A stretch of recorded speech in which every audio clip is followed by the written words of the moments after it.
వినరమ్ము యేసునాథుడనా మనవినిప్పుడు, వినరమ్ము యేసునాథుడనా మనవినిప్పుడు, ఘనమైన నీదు నెనరుచెనను గావుమిప్పుడు, ఘనమైన నీదు నెనరుచెనను గావుమిప్పుడు.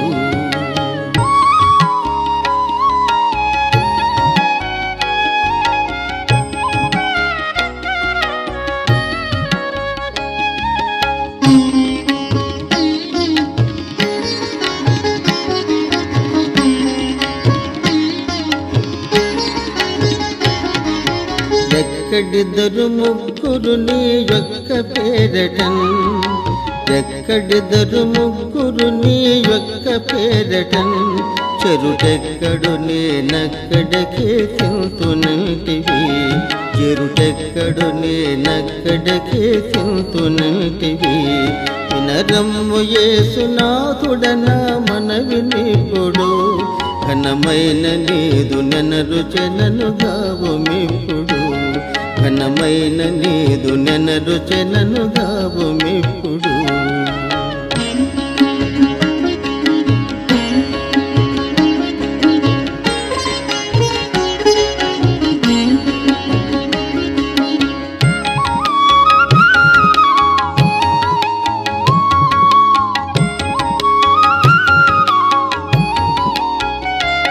మరి ఎవరు దిక్కు ధరణిలోన వేరు లేరుగా, మరి ఎవరి దిక్కు ధరణిలోన వేరు లేరుగా, దుర్నరులకెల్ల తెరువు దిల్పినావు నీవెగా, దుర్నరులకెల్ల తెరువు దిల్పినావు నీవెగా. వినరమ్ము యేసునాథుడనా మనవినిప్పుడు, ఘనమైన నీదు నెనరుచెనను గావుమిప్పుడు, ఘనమైన నీదు నెనరుచెనను గావుమిప్పుడు.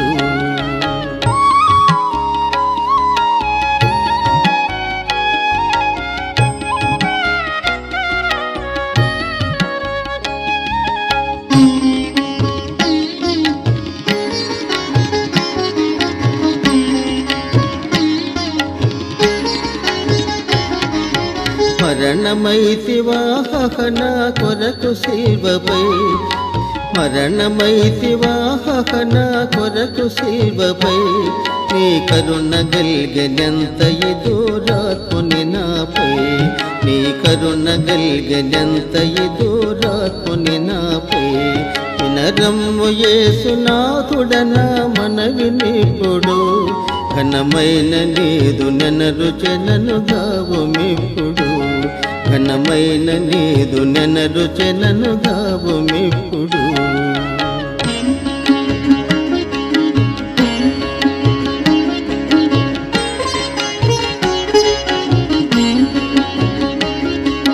గిద్యోనుకు దేవుడు ధైర్యాన్ని ఇస్తున్నాడు. అష్టదిగ్బంధనం అంటే ఏంది? 8 దిక్కుల నుంచి నీకు అనేకమైన సమస్యలు వస్తాయి. ఎవరు ఎన్నడూ విడిపించని భయంకరమైన కఠిన పరిస్థితులు వస్తాయని మనము సూచించుకున్నాం.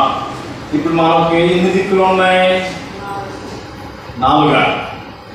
ఓకే, 4 అని నీకు తెలుసు. ఏమిటవి? తూర్పు, పడమట, ఉత్తరం, దక్షిణం.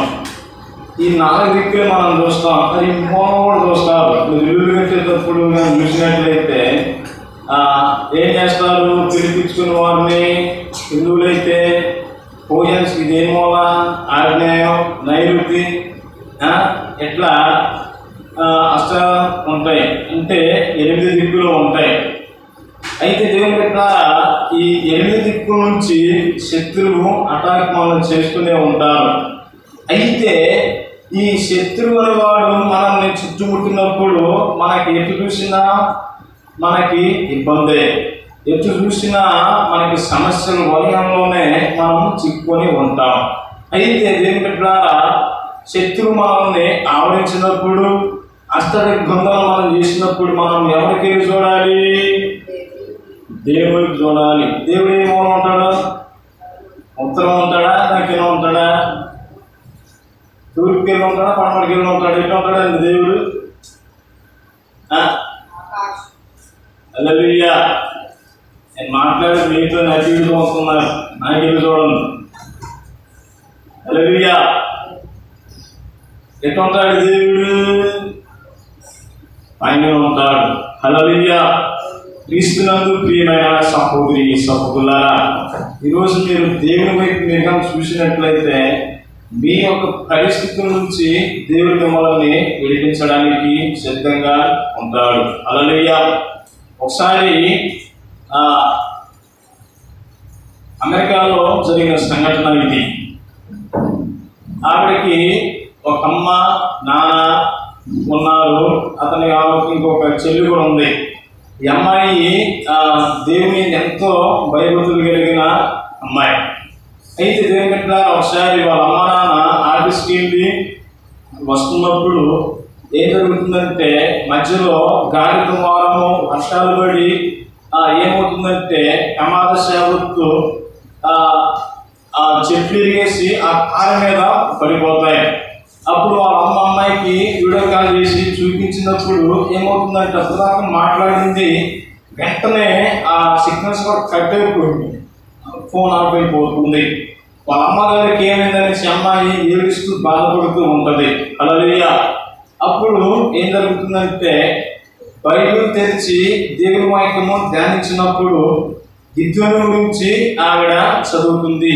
అప్పుడు ఏమంటే దేవుడని యెహోవా మిద్యాను చేతిలో నుంచి గిద్యోనును ద్వారా వారిని విడిపించినట్టు ఈ యొక్క కఠిన పరిస్థితుల నుంచి దేవుడు మిమ్మల్ని కూడా విడిపించుననేసి అన్నప్పుడు ఏం జరుగుతుంది? ఆ మాటలు నమ్మి ఏం చేస్తుందంటే తన తల్లి కోసం తండ్రి కోసము ఆవిడ ప్రార్థన చేసినప్పుడు ఆటోమేటిక్గా వీరికి వారికి చాలా కిలోమీటర్లు ఉంటాయి, దాదాపు ఒక 150 కిలోమీటర్ల దాకా ఉంటాయి.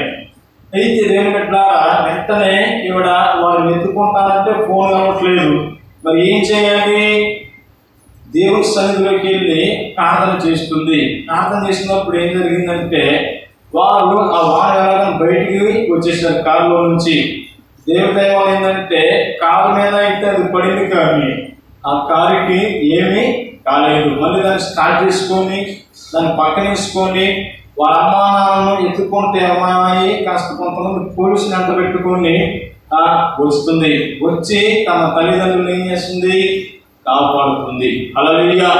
ఈరోజు దేవుణ్ణి మనము ఆధారం చేసుకొని మనమే ముందుకు సాగినట్లయితే తప్పకుండా దేవుడు మన క్రిటికల్ పరిస్థితుల నుంచి మనల్ని విడిపించి మనకి నెమ్మదిని సంతోషాన్ని కలగజేయగలడు. హల్లెలూయా.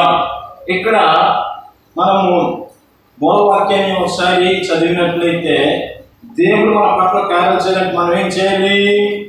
దేవుని యందు మనము విశ్వాసం ఉంచాలి. ఎబ్రాయీయులకు రాసిన పత్రిక 11:6 ఏమని సెలవిస్తుంది? విశ్వాసం లేకుండా దేవునికి ఇష్టడైనట అసాధ్యమని ఉన్నది. ఈరోజు మన జీవితాలలో అద్భుతాలు ఆశ్చర్యకార్యాలు జరగాలంటే మనం ఏం చేయాలి? మనం దేవుని యందు మనము విశ్వాసం ఉంచాలి. దేవుని యందు మనం ఎప్పుడైతే విశ్వాసం ఉంచుతామో మనము ఎలాంటి పరిస్థితుల్లో ఉన్నా సరే దేవుడు మనల్ని విడిపించగలడు. చదవండి న్యాయాధిపతుల గ్రంథం 6వ అధ్యాయము 3 నుంచి మనం చూసినట్లయితే దేనికట్లారా మనకి చక్కని మాటలు కనపడతాయి. ఇశ్రాయేలీయులు విత్తనములు విత్తిన తర్వాత మిద్యానీయులను అమాలేకీయులను తూర్పు నుండి వారును తమ పశువులను గుడారములను తీసుకొని మిడతల దండంత విస్తారముగా వారి మీదకి వచ్చి వారి ఎదుట దిగి గాజాకు పోవునంత దూరము భూమి పంటను పాడు చేసి ఒక గొర్రెను గాని ఎద్దును గాని గాడిదను గాని జీవన సాధనమైన మరి దేనిని గాని ఇశ్రాయేలీయులకు ఉండనీయలేదు. వారును వారి ఒంటెలను లెక్కలేక ఉండెను. దేశమును పాడు చేయుటకు వారు దానిలోనికి వచ్చిరి. చాలు. హల్లెలూయా. ఇశ్రాయేలు మిద్యానీయుల వలన మిక్కిలి హీన దశకు వచ్చినప్పుడు వారి యెహోవాకు మొరపెట్టిరి. ఇక్కడ కానీ మనం చూసినట్లయితే దేవుని బిడ్డలారా, వీరందరూ ఎందుకని వారికి బానిసలుగా మారారంటే ఇశ్రాయేలీయుల యొక్క దోషము ఎవరి దృష్టికి వెళ్ళింది? దేవుని దృష్టికి వెళ్ళింది. ఈరోజు మనం ఎప్పుడైతే పాపం చేస్తామో అది ఎవరు చూడరు అనేసి మనం సీక్రెట్గా దాక్కుని మనం చేస్తూ ఉంటాం. నిజం అన్నది అబద్ధం అన్నది ఖచ్చితంగా ఏదో ఒక రోజు బట్ట బయలుతూ ఉంటుంది. పాపం చేసిన వ్యక్తి చేసిన పాపానికి బట్టి ఏడవడు కానీ దేని బట్టి ఏడుతాడు? ఆ పాపం బట్టబయలైనప్పుడు అతను పరువు నలుగురిలో గంగపాలవుతుంది అన్నప్పుడు మాత్రమే కనిపిస్తాడు. అవునా కదా? అవునా కదా? ఒక వ్యక్తి తప్పు చేశాడు. ఆ తప్పు చేసిన వ్యక్తి బయటకు వచ్చాడనుకోండి, మీకు ఒక ఉదాహరణ చెప్తాను. ఒకసారి దైవజనులు లేసన్న గారు ఉన్నారు. ఆయన బతుకున్న దినాలలో ఒక చిన్న పిల్లోడు మార్కంత కుర్రోడు సేవకు వచ్చాడు ఆయన దగ్గరికి. నేను కూడా సేవ చేస్తాను తాతయ్య. సరే రారాసి ఆయన తిప్పుకుంటుంటే అట్లా అనేక స్థలాలు తిప్పుకుంటున్న సమయంలో ఏసన్న గారి దగ్గరే అబ్బాయి ఉండేవాడు. ఏసన్న గారు పడుకున్నప్పుడు ఏం చేసేవాడు అబ్బాయి?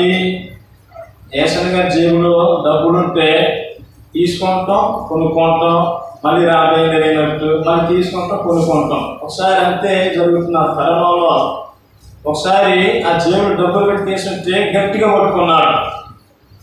ఎవరు? ఏసన్న గారు. వాడే అనేసి అడుగుతున్నాడు.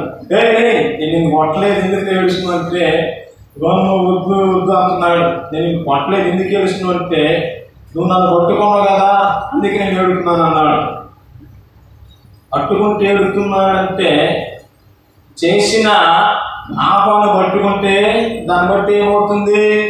మన పరువు అనేది పోతుంది కాబట్టి దానికోసము మనం బాధపడతాం. కానీ ఇట్లా చేయటం తప్పు అనేసి వాడు అనుకుంటే బాగుపడేవాడే. దీనికట్లా ఈరోజు మనం చేస్తున్న ప్రతి తప్పులను మనుషులు చూడకపోయినా దేవుడు పైనుంచి చూస్తున్నాడు. అందుకనే ఆయన ఏమని పిలిచారు? ఆయన ఏమంటాడు? ఆయన మనుషులు ఐరూపాన్ని చూస్తారు, నేనైతే అంతరంగాన్ని చూస్తాను. మనుషులు వేసుకునే చొక్కా ఎంత, వేసుకునే ప్యాంట్ ఎంత, నువ్వు కట్టుకునే చీర ఎంత, నీకెంత ఇల్లు ఉంది, ఎంత బంగారం ఉందా అయ్యే చూస్తారు. కానీ దేవుడు అంతరంగా ఉన్న పాపం కూడా ఆయన చూడగలడు. హల్లెలూయా. ఆయన గద్దిస్తూనే ఉంటాడు. ఎన్ని మారులు గద్దించినా విన్నవాడు హఠాత్తుగా నాశనమవుతాడు అనేసి సామెతల గ్రంథంలో ఉన్నది. అయితే వీరి యొక్క దోషము ఎవరి దృష్టికి చేరింది? దేవుని దృష్టికి చేరింది. అన్యులతో కలిసి అన్య విగ్రహాలను పూజించడం ప్రారంభిస్తున్నారు. అన్యులతో కలిసి వారు కనిపించిన బలిని వారు తినడం ప్రారంభించారు. వారితో కలిసి పాపం చేయడం ప్రారంభించారు. వారిని వీరిని వారు పెళ్లి చేసుకొని అక్రమంగా సంతానాలు అంటాం, దేవుని మార్గాలలో నిలవక పాప మార్గంలో వారు జీవిస్తూనే ఉంటున్నారు. అయితే వారు దేవుడు ఎలా వారిని శోధించేవారంటే ఈ న్యాయాధిపతులు 14 మంది న్యాయాధిపతులుగా ఉండేవారు. న్యాయాధిపతులు కాలంలో జరిగిన పరిస్థితి ఏంటంటే మోషే యెహోషువ వారికి న్యాయాధిపతులుగా ఉండి కర్తలుగా నడిపించినప్పుడు బాగానే ఉన్నారు. యెహోషువ చనిపోయిన తర్వాత దేవుని ఎరగని చెడ్డతరము పుట్టింది వాళ్ళలో. అంటే ఇంతకు ముందు ఐగుప్తు దేశంలో చేసిన అద్భుతాలను, సూచక్రియలను, ఆశ్చర్యక్రియలను, వారికి జరిగిన అద్భుతమైన మేలులను తలుచుకునే వారే లేకపోతే వాళ్ళందరూ చనిపోయిన తర్వాత ఒక చెడ్డతరం పుట్టింది.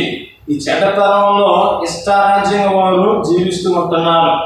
అందరూ జీవిస్తున్న ఆ తరుణంలో మనుషులైతే చూడగానే ఎవరు చూస్తారు? దేవుడు చూస్తారు. వెంటనే వారిని ఏం చేశాడు? దేవుడు మోయాబీయులకి అప్పగించాడు. మోయాబీయులు వారిని భయంకరమైన శ్రమలను, హింసను పెట్టినప్పుడు వెంటనే ఎవరు గుర్తొచ్చారు? మళ్ళీ వారికి దేవుడు గుర్తొచ్చి, దేవుడా మేము తప్పు చేసాము క్షమించనేసి మరలా వారు మొరపెడుతున్నారు. ఈ మొరపెట్టినందుకు వారిలో న్యాయాధిపతుల్లో ఒత్నీయులు అనే న్యాయాధిపతిని పంపించి వారిని విడిపిస్తారు. మళ్ళా బయటకు వచ్చిన తర్వాత 40 సంవత్సరాల తర్వాత యథారాజ కథా ప్రజ, తప్పు చేయటం బానిసత్వంలోకి వెళ్ళిపోవటం, తప్పు చేయటం మళ్ళీ బానిసలుగా వెళ్ళిపోవటం, అదే పని వారికి సైకిల్గా జరుగుతుంది. ఇప్పుడు ఎట్లా రాత్రి వస్తుంది, తెల్లారితే ఏమవుతుంది, ఉదయం వస్తుంది, సాయంత్రం 5:30, 6 కాగానే ఏమవుతుంది, మరలా చీకటి పడుతుంది. వెంటనే పాపం చేసినప్పుడేమో బానిసలుగా పోతున్నారు. బానిసలుగా వెళ్ళిన వాళ్ళు అక్కడ మొరపెట్టగానే మరలా దేవుడు వచ్చి అని ఏం చేస్తున్నారు, విడిపిస్తున్నారు. అలాంటి సందర్భంలోనే దేవుడు వీరి కాలంలోకి వచ్చేసరికి గిద్యోను వచ్చాడు. హల్లెలూయా. వీరి కాలంలో ఏం జరిగింది, మిద్యానీయులు వీరిని బానిసలుగా చేసుకున్నారు.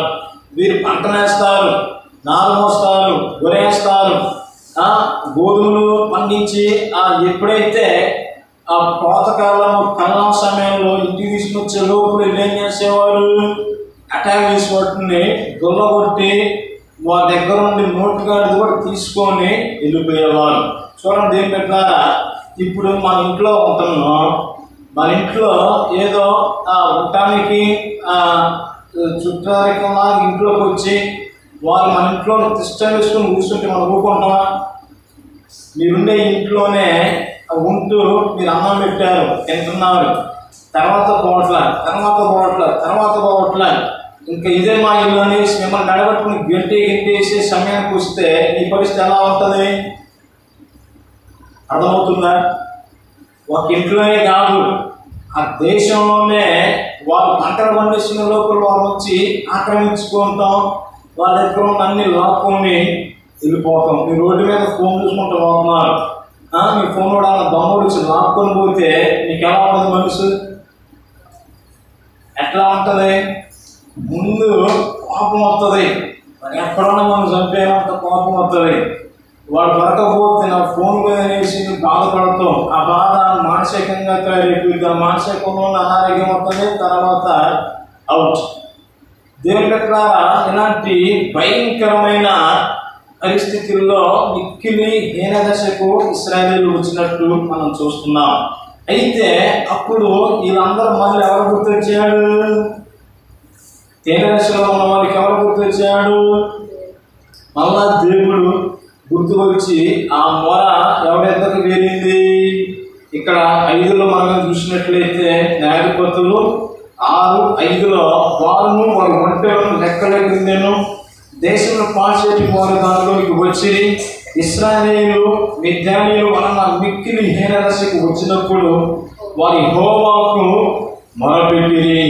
మిద్యాను వలన బాధను బట్టి ఇశ్రాయేలు యెహోవాకు మొరపెట్టగా యెహోవా ఇశ్రాయేలు యొద్దకు ప్రవక్తలను పంపెను, అతడు వారితో ఇలాగూ ప్రకటించాను, ఇశ్రాయేలు దేవుడైన యెహోవా సెలవిచ్చినదేమనగా, నేను ఐగుప్తులో నుండి మిమ్మల్ని రప్పించి దాసుల గృహంలో నుండి మిమ్మల్ని తోడుకొని వచ్చి తిని ఐగుప్తుల చేతుల నుండి మిమ్మల్ని బాధించిన వారందరి చేతుల నుండి మిమ్మల్ని విడిపించి ఎదుటి నుండి వారిని తోలివేసి వారి దేశమును మీకు ఇచ్చి తిని మీ దేవుడైన యెహోవాను నేనే. హల్లెలూయా, హల్లెలూయా. దేవుని ద్వారా ప్రవక్తను పంపి దేవుడి పేరట మాట్లాడుతున్నారు. అన్నిటిని మీరు జ్ఞాపకం చేసుకున్నప్పుడు దేవుడు వీరికి ఏమిస్తున్నారు? ధైర్యాన్ని ఇస్తున్నారు. ఈరోజు అపవాదైన శాపం చేత మీరు బాధించబడి కుంగిపోయి ఉన్నట్లయితే ఈరోజు దేవుడు మీకు ఏం చేస్తున్నాడంటే ఒక మాటను ఇస్తున్నాడు, నేను మిమ్మల్ని విడిపిస్తాను. హల్లెలూయా. మీరు అప్పుడు సమస్యలో ఉన్నారా? ఆయన మిమ్మల్ని విడిపిస్తాడు. మీకు కుటుంబంలో సమాధానం లేకుండా ఉన్నారా? ఆ సమాధానాన్ని ఆయన మీకు అనుగ్రహిస్తాడు. మీకు ఎలాంటి బంధకాలు బయట చెప్పుకునే సమస్యలు ఉన్నా సరే దేవుడు వాటి నుండి మిమ్మల్ని ఏం చేస్తాడు? విడిపిస్తాడు. హల్లెలూయా. నమ్మితే హల్లెలూయా చెప్పండి. హల్లెలూయా. ప్రియమైన సహోదరి సహోదరులారా, అయితే ఇక్కడ మనగా చూసినట్లయితే దేవుడైన యెహోవా వారిని విడిపించడానికి ఒక ఆయనని లేపుతున్నాడు. ఆయన పేరేంటి? గిద్యోను. గిద్యోను గురించి దేవుడు ఏమంటున్నాడు? పరాక్రమం కలిగిన బలార్జుడా అనేసి ఆయన అంటున్నాడు. హల్లెలూయా.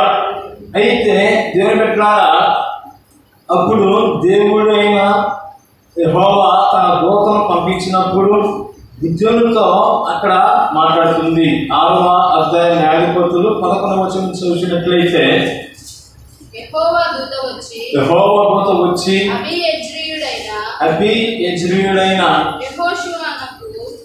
యెహోషువకు కలిగిన ఓఫ్రాలోని మస్తకి వృక్షం కింద కూర్చుండెను. యోవాషు కుమారుడైన గిద్యోను మిద్యానీయులకు మరుగైనట్లుగా గానుగ చాటున గోధుమలను దుల్లగొట్టుచుండగా యెహోవా అతనికి కనబడి, పరాక్రమం గల బలాఢ్యుడా, యెహోవానికి తోడైనవాడు అతనితో అనగా, గిద్యోను చిత్తము అయినవాడా, యెహోవా మాకు తోడైన నెల ఇదంతా మాకెలా సంభవించాను? యెహోవా ఐగుప్తు నుండి మమ్మల్ని చిన్నని చెప్పుచ్చు మా పితరులు మాకు వివరించిన ఆయన అద్భుత కార్యములన్నీ ఏమాయను? యెహోవా మమ్మల్ని విడిచిపెట్టి మిద్యాను చేతికి మమ్మల్ని అప్పగించిన అతనితో చెప్పాను. హల్లెలూయా. చూడండి దేవుని బిడ్డలారా, గిద్యోను యొక్క తండ్రి పేరేంటి? యోవాషు. యోవాషు ఏ గోత్రికుడు? మనిషే గోత్రికులు. ఎవరు? ఇశ్రాయేలు గోత్రాలు ఎన్ని? 12 గోత్రాలు. ఈ 12 గోత్రాలలో మనిషే గోత్రము ఒకటి. ఈ మనిషే ఎఫ్రాయిము ఎవరికి కుమారుడు అంటే యోసేపుకు కుమారుడు. హల్లెలూయా. అయితే దేవుని బిడ్డలారా, ఇతడు మనిషే గోత్రానికి సంబంధించిన వాడు. ఈ గిద్యోను ఏం చేస్తున్నాడు? ఈ నీచులు దుర్మార్గులు పంటకు వచ్చే అన్ని నోటి కూడా చేయని కనపడితే చాలు అటాక్ చేయటం, వీళ్ళు గుల్లగుల్లదాంతో అవి తీసుకొని వెళ్ళిపోతారు. మీరు కలవం చేశారనుకోండి, ఒడ్లు బస్తాలు బట్టి ఎద్దుల బండికి ఎక్కించే లోపల వారు వచ్చి వాటిని లాక్కొని వెళ్ళిపోతే మీరు క్షమిస్తారా? ఏం చేస్తారు? అవసరమైతే చావటానికైనా సిద్ధపడి వారిని పోరాటం చేస్తారు. అయినా సరే మీ నోటుగా కూడిన వాడు ఎంత పోతారు? అప్పుడు వ్యక్తిగారు ఏం చేస్తారంటే అర్ధరాత్రి పూట వెళ్ళి ఎవరికి కనబడకుండా అందరూ నిద్రపోయినప్పుడు వెళ్ళి ఆ పనులు పోసుకొని ఈ మస్తకి వృక్షం కింద వచ్చేసి ఏం చేస్తున్నారు? సప్పుడు కాకుండా పోతున్నారు. వీడెప్పుడమ్మా అప్పుడప్పుడు తెల్లవారుజాము వేసినప్పుడు చీపులు పెట్టి ఊడ్చుకుంటే ఊర లైవ్లో జనాలు మొత్తానికి వినపడుతూ ఉంటుంది. అదే వాటిని దొల్లగొట్టినప్పుడు సప్పుడు రాదా? సప్పుడు వస్తుంది, అవునా కదా? అయితే ఇతగాడు ఎందుకని దొంగసాటుగా ఈ మస్తకి వృక్షం కిందనే ఆయన పడుతున్నాడంటే దేవుని బిడ్డలారా, ఈ యొక్క ఐటమ్స్ని మళ్ళీ వాళ్ళు వచ్చి తీసుకుని వెళ్ళిపోతారేమో అనేసి ఆయన భయపడుతూ ఉంటున్నాడు. హల్లెలూయా. ఇవి వారి చేతికి చిక్కినట్లయితే నేను తినాలి, నా పిల్లలు తినాలి, నా భార్య తినాలనేసి వారికి మిక్కిలి కరువు దశలో ఉన్నారు. అయితే అలాంటి భయంకరమైన సిచ్యువేషన్లో దేవుడే యెహోవా దూత అతనికి ప్రత్యక్షమైంది. హల్లెలూయా. ఆ దూత ఎవరో కాదు, తండ్రి కుమార పరిశుద్ధాత్మ త్రియేక దేవునిలో యేసుక్రీస్తు వారు ప్రభువే దూతగా ఆయనకు వచ్చి అభయాన్ని ఇస్తున్నాడు. హల్లెలూయా. హల్లెలూయా. అప్పుడు ఏమని ఉన్నదంటే, అబీయెజ్రీయుడైన యోవాషుకు కలిగిన ఓఫ్రాలోని మస్తకి వృక్షము కింద కూర్చుండెను. యోవాషు కుమారుడైన గిద్యోను మిద్యానీయులకు మరుగైనట్లుగా గానుగ చాటున గోధుమలను గుల్లగొట్టుచుండగన్నట్లు మనం చూస్తాం. గానుగలు తెలుసా మీకు? గానుగలు ఎప్పుడు చూసారా? ఆ పల్లెటూరులో అటు పశ్చిమ గోదావరి, ఈస్ట్ గోదావరి అటు వెళ్ళినట్లయితే ఏం జరుగుతుందంటే కొన్ని ఎద్దులు ఉంటాయి. ఈ ఎద్దులకి ఏం చేస్తారంటే ముందు పెద్ద రోడ్లు ఉంటుంది. పూర్వకాలంలో మీరు పిండి దంచుకునే పెద్ద రోడ్లు ఉంటాయి, బండలకి రోడ్లు చేసి దంచేవాళ్ళు. అలాంటిది పెద్ద గానుగలు ఉంటాయి చాలా వెడల్పుగా. వెడల్పు దాంట్లో ఏం చేస్తారంటే ఒక ఎద్దు ఉంటుంది. ఆ ఎద్దుకి ఏం చేస్తారంటే మెడ మీద ఒక కట్టేస్తారు, దానికి కడతారు. అందులో ఏం చేస్తారంటే గోధుమలను పోసి లేదా ఆలివకాయలు అంటే ఉలివకాయలు అందులో పోసి లేదా ద్రాక్షారసం చేసేటప్పుడు ఏం చేస్తారంటే ద్రాక్షకాయల వాటిలో పోసి ఏం చేస్తారంటే ఎద్దుని ఏం చేస్తారంటే కొట్టినప్పుడు అది చుట్టూరు తిరుగుతూ ఉంటుంది. అంటే మీరు కందిపప్పు తయారు చేయడానికి ఇదివరకు ఏం చేసేవారు? ఇసుకరాళ్ళు ఉండేవి. ఈ ఇసుకరాళ్ళలో ఏం చేస్తారో ఆ కందులు పోసినప్పుడు అవి పైకి బయటకు వస్తూ ఉంటాయి. అవి మనం ఏం చేస్తాం, చెరిగితే కందిపప్పు అవుతూ ఉంటాయి. హల్లెలూయా.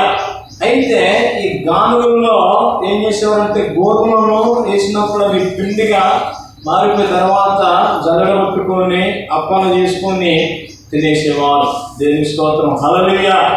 అయితే ఇక్కడ ఏం చేస్తున్నాడు, గానుగు చాటునంటే గానుగులు ఎట్లంటే పెద్దగా ఉంటాయి.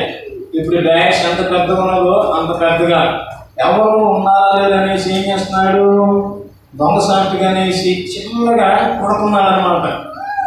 కొట్టి దొంగ కొడుతున్న ఆ సమయంలో ఏం జరిగిందంటే ఆయనకి దేవుడైన దూత కనపడింది. హల్లెలూయా.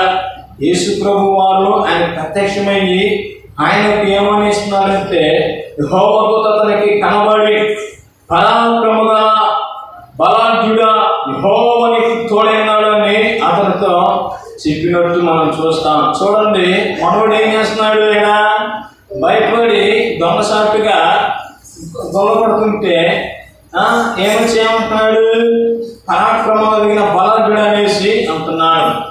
దేని ఎట్లా అంటే ఇతని జీవితానికి ఇతని ఆలోచనలకి ఇతని మాటలు ఎట్లా ఉన్నాయి, ఆపోజిట్గా ఉన్నాయి. ఈరోజు మనం చేయగలిగితే ఎంతలా పనైనా సరే మనము చేయగలం. దానిని మనం ఎందుకని మనం చేయలేకపోతున్నాం? మీకు దమ్ము ధైర్యం ఉన్నది. అప్పుడు సమస్యని ముందు చిన్న వెంట్రుకతో సమానం.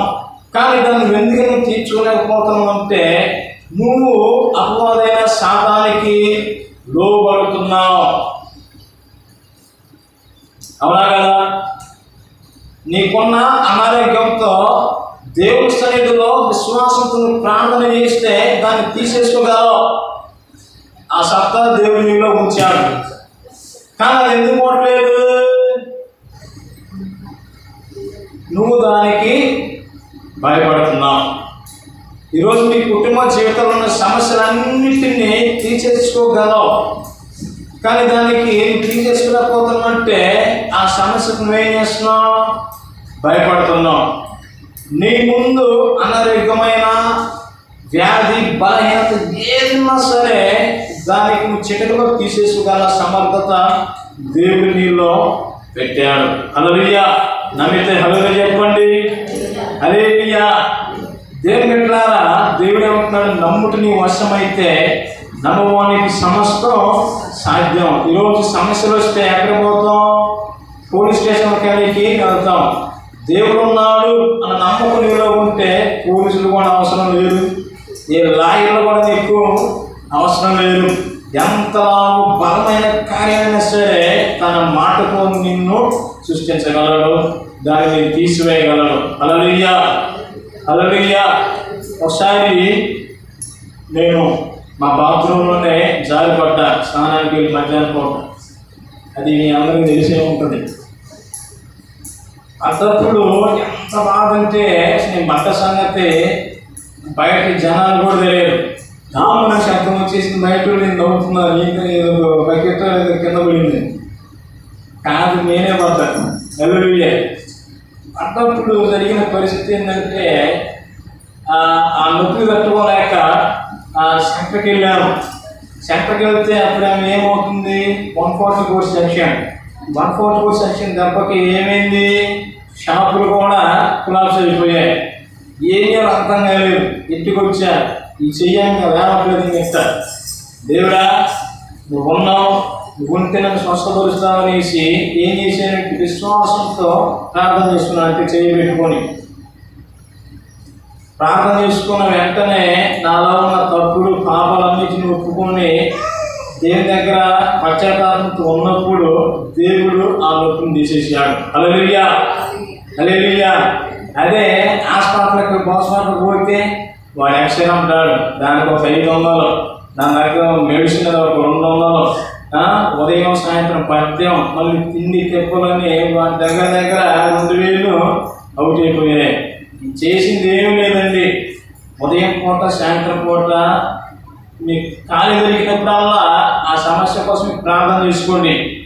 ప్రార్థన ఎప్పుడైతే మనం చేస్తామో ఎంత సమస్య దెబ్బకి పోయింది. ఆ పాట మాత్రం భయంకరమైన పాట అది. హల్లెలూయా. ఇప్పుడైతే అసలు లేదు. యథావిధిగా నేను ఉదయకాలం సాయంత్రం జిమ్కి వెళ్తూ ఉంటాను. దేవుని పట్ల చూడండి, దేవుడు ఏం చెప్తున్నాడు? పరాక్రమమైన బలాఢ్యుడు అనేసి ఆయన అంటుంటే, కానీ మనం ఏం చేస్తున్నాం? శత్రువుని చూసి మనం భయపడుతున్నాం. మనం భయపడుతున్నా? భయం చేయొద్దండి. హల్లెలూయా. భయం చేయొద్దండి. నాకు భయం ఉండను. ఓకే, నాకు అసలు భయం లేదని చేయొద్దండి. మాట చేయొద్దు. హల్లెలూయా. నాకు భయం లేదని చేయొద్దండి. ఏదైనా సిగ్గుపడతాడు. హల్లెలూయా. మనిషికి భయం అనేది అవసరమే, కానీ అదే భయం జీవితాంతం ఉండకూడదు. మనం ఎవరు భయపడాలి? దేవుడు ఒక్కడికే భయపడాలి. అంతేగాని దయ్యం అంటే భయం, బల్లు అంటే భయం, ఎలాంటి వాడికి భయపడితే ఎట్టండి. ఒకసారి అర్ధరాత్రి మా పాస్ గారు ఫోన్ చేశాడు 12ంటికి. ఏంటంటే ఇకేమో ఫోన్ చేశాడంటే, ఆ వంటగదిలో బల్లు ఉంది, దాన్ని నా భయం అవుతుందని అన్నాడు. ఏంటంటే నువ్వు ఇంతలా ఉంది ఏంటంటే పోయా తీయాలని సరగానే ఆ బల్లు తీసి బయట వేసి ఇంటికి వచ్చేసి. హల్లెలూయా. చాలా మంది బల్లులు అంటే, కుక్కలంటే భయం. అప్పుడప్పుడు నేను ఊరికి వెళ్ళి అర్ధరాత్రి ఒక్కనే 1 గంటకి 12:30కి 2 గంటలు కూడా ఆ సమాధులు ఉన్నాయా, ఆ సమాధిలో కూడా ఇంటికి వచ్చిన రోజులు కూడా ఉన్నాయి. నాకు భయమే లేదు. నాతో ఎవరుంటారు? దేవుడే ఉంటారు. హల్లెలూయా. అయితే దేవుని పట్ల నీ పట్ల అద్భుతాలు జరగాలంటే, ఆశ్చర్యకార్యాలు జరగాలంటే నీకున్న భయాన్ని మొదటగా వదిలేయాలి. వదిలేస్తారా? నీకున్న భయాన్ని మీరు ఎప్పుడైతే వదిలేస్తారో అప్పుడు దేవుడు నీ పట్ల ఏం చేస్తారు? అద్భుతాలను చూస్తారు. నా పట్ల మారట్లేదే ఏందయ్యా అంటే కొడతనేమో భయం. ఆ భయం నుంచి విడుదల కావాలంటే మీరు దేవుని యందు విశ్వాసంతో ఉండాలి. యెహోవా అతనికి కనబడి పరాక్రమముల బలాఢ్యుడా, యెహోవా నీకు తోడైనాడు అంటుండగా, విద్యుత్ చిత్తమున ఏలువాడా, యెహోవాకు తోడైనాడలా ఇదంతా మాకే సంభవించాను. యెహోవా ఐగుప్తు నుండి మమ్మల్ని రప్పించానని చెప్పచ్చు మా పితరులకు వివరించిన ఆయన అద్భుత కార్యములన్నీ ఏ మాయం. యెహోవాను విడిచిపెట్టి మిద్యాను చేతికి మమ్మల్ని అప్పగించినని అతనితో చెప్పిన. అంతటి యెహోవా అతనితో తిరిగి బలము తెచ్చుకొని వెళ్ళి మిద్యాను చేతుల నుండి ఇశ్రాయేలును రక్షింపుము, నిన్ను పంపిన వాడును నేనే అని చెప్పగా, అతడు చిత్తమున వెళ్ళినవాడ, దేని సహాయం చేత నేను ఇశ్రాయేలును రక్షించగలను? నా కుటుంబము మనిషి గోత్రములో ఎన్నిక లేనిదే, నా పితరుల కుటుంబంలో నేను కనిష్ఠుడని ఉన్నానని అతనితో చెప్పాను. దేవుని పట్ల నిత్యం చేతిలో ఉన్న నీ ప్రజలను విడిపించమని దేవుడు పంపిస్తే దేవునికి ఈయన ఏం చెప్తున్నాడు? తిరిగి సమాధానం చెప్తున్నాడు.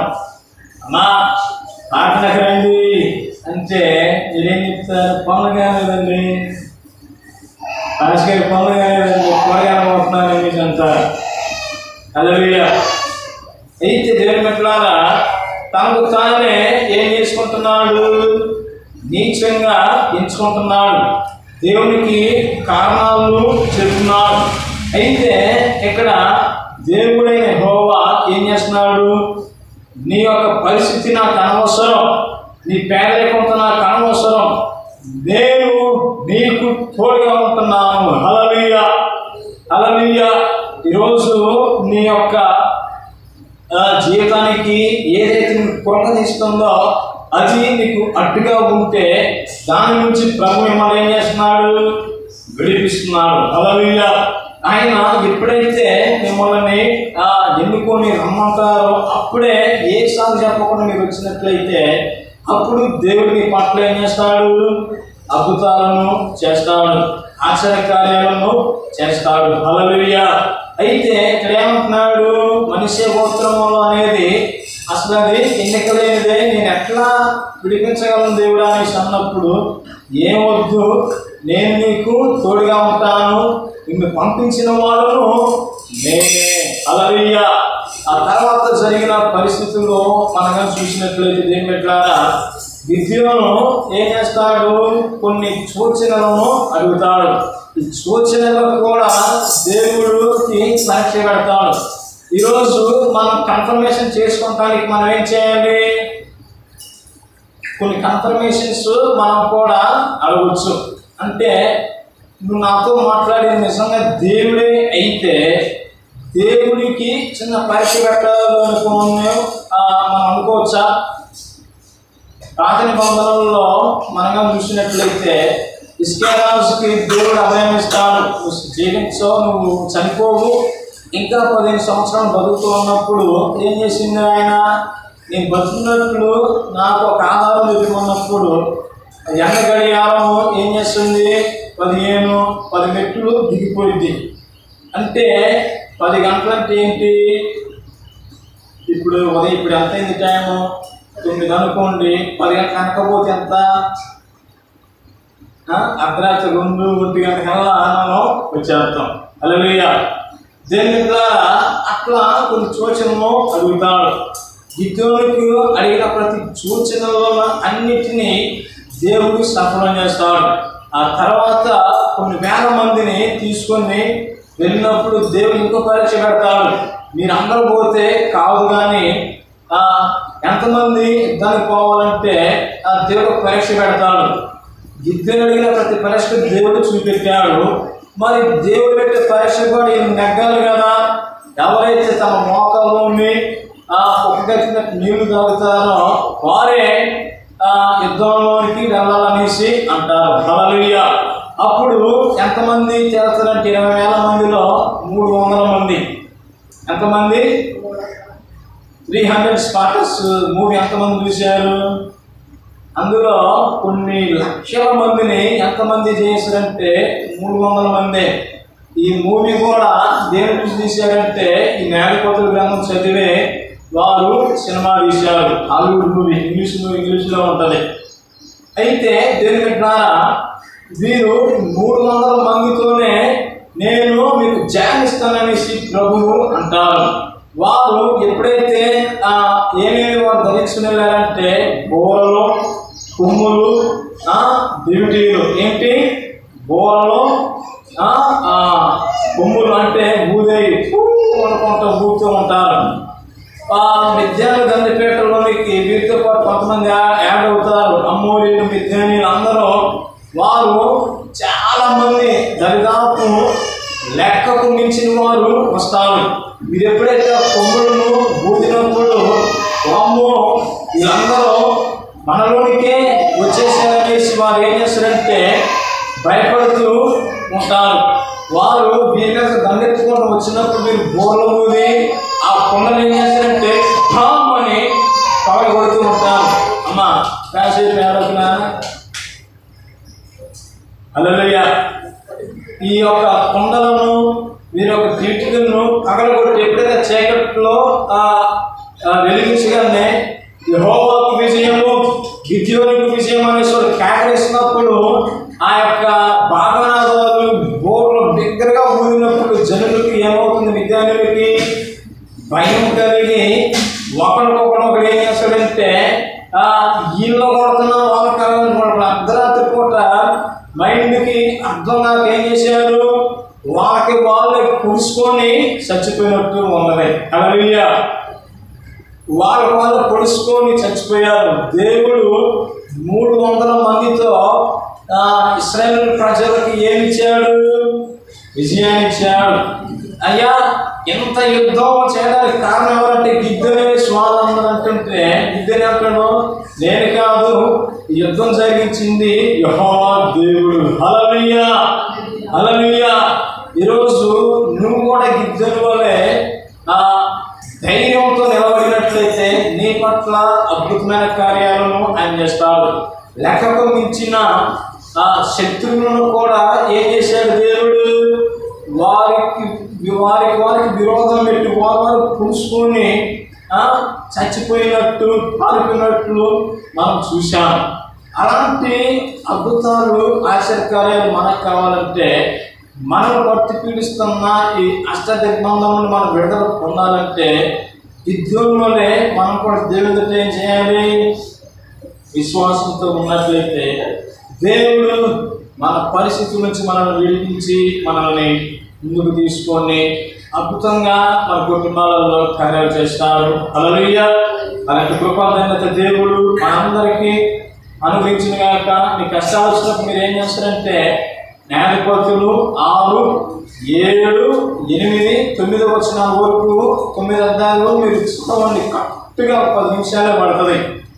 అది చదివి మీరు ప్రార్థన చేయండి. మీ జీవితంలో అద్భుతాలు ఆశ్చర్యకార్యాలను నేటి నుంచి మీరు చూస్తారు. అలాంటి కృపాధన్యత దేవుడు మీ అందరికీ అనుగ్రహించును గాక. ఆమేన్, ఆమేన్, ఆమేన్. హల్లెలూయా. సమయంలో ప్రార్థన చేసుకుందామండి. పరిశుద్ధుడి తండ్రి, ఈ ఘనమైన నామానికి స్తోత్రం. అబ్రహాము, ఇస్సాకు, యాకోబుల దేవ, ఈ ప్రజలతో మీరు మాట్లాడినందుకు వందనాలు. అందరికీ నాయన ఈ వాక్యాలను విన్నారు. ఈ అష్టదిగ్బంధన పరిస్థితి నుంచి యేసు నామములో విడుదల కలుగుగా కనిపిస్తున్నాం తండ్రి. నీ బిడ్డలకు వ్యతిరేకంగా తీర్చబడిన ఈ ఆయుధం వర్తిరదు నాయన. రావాల్సిన ఆర్థిక వనరులను మీరు తెరవండి. విస్తారంగా డబ్బు మీరు అనుగ్రహించండి. అద్భుతాలు ఆశ్చర్యాలు మీరు చేసుకుంటూ నడిపించమని సర్వశక్తులు యేసు నామములో ఈ ప్రార్థన కాలచంగా సమర్పిస్తున్నాం తండ్రి. ఆమేన్.